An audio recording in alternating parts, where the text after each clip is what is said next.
Kemarin sifatnya masih aduan. Jadi hari ini kita akan laksanakan pemeriksaan terhadap korban dan saksi-saksi. Jadi memang untuk arisan fiktif juga terjadi, tidak hanya di Sragen, juga beberapa wilayah lainnya. Memang memanfaatkan situasi psikologis masyarakat di tengah pandemi yang secara ekonomi serba sulit, sehingga dengan adanya iming-iming keuntungan yang luar biasa tentunya akan menjebak para korban untuk akhirnya mengikuti arisan. Nanti akan kita sampaikan hasilnya.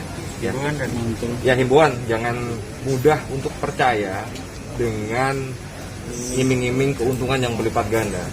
Situasi ekonomi sedang tidak baik, lebih baik kita fokus saja pada pekerjaan yang sifatnya real.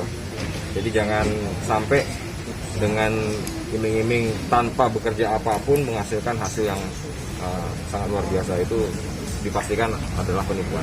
Gitu ya. Terkait klaim kerugiannya sampai 4 miliar. Iya, benar.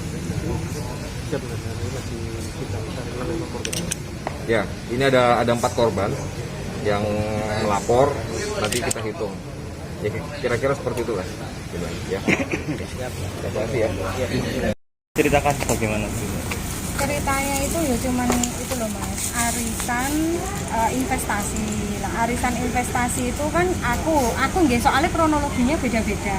Nek saya pribadi arisan investasi itu pertamanya kan memang diajak dikenalkan seperti itu.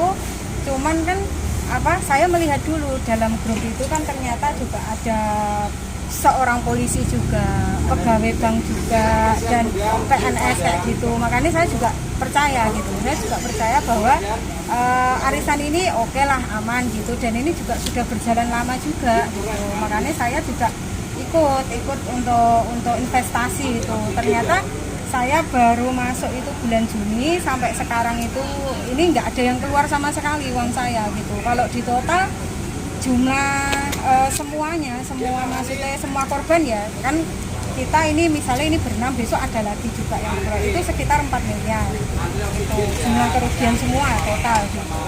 Lah kalau saya pribadi itu sekitar 160-an. Iya, itu sudah gini awalnya. Sejak Juni itu? Iya, awalnya gini.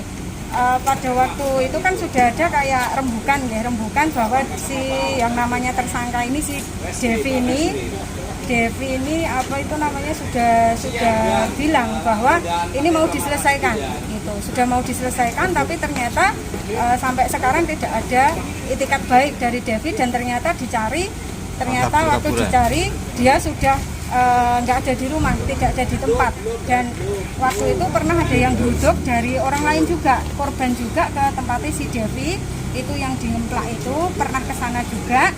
Dan waktu ke sana dibilang nggak ada. Lah, ibunya si saudara Devi ini itu malah laporan ke Polsek Rampal waktu itu. Polsek Rampal, setelah laporan malah justru keluarganya Devi, si bapaknya sama adiknya itu disuruh ke Polsek. Lah, setelah itu mungkin ada member juga yang getem-getem HP-nya adiknya itu disaut lah, istilah gitu. Disaut, di situ itu udah ada rencana Devi semua gitu loh. Lah, sekarang kayak adiknya itu kan juga admin juga dalam arisan ini, jadi nggak tahu, suaminya juga gitu. Jadi kayak udah sekeluarga itu nggak tahu lah gitu, adiknya atau siapanya gitu, itu nggak.